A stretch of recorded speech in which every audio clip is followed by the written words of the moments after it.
Hi, I'm Robert Osborne.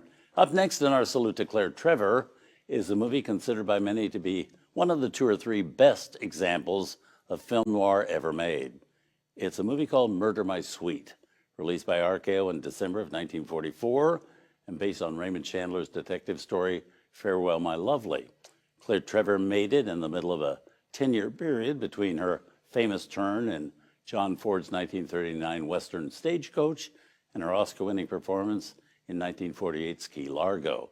Early in her career, Claire had spent many years churning out B-level films while under contract to 20th Century Fox. But now she was freelancing at various studios and basically doing only 1 or 2 films a year.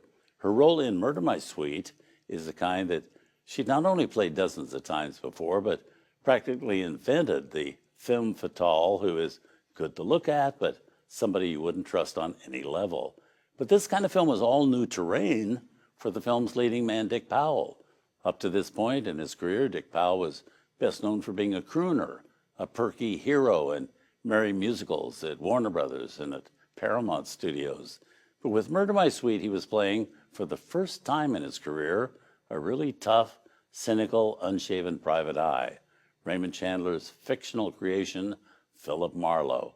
In fact, the reason our movie isn't titled Farewell, My Lovely, as was the book by Chandler it's based on, is because the big bosses at RKO figured that most people would think a movie with Dick Powell called Farewell, My Lovely sounded like a fluffy musical, and this one was light years away from that.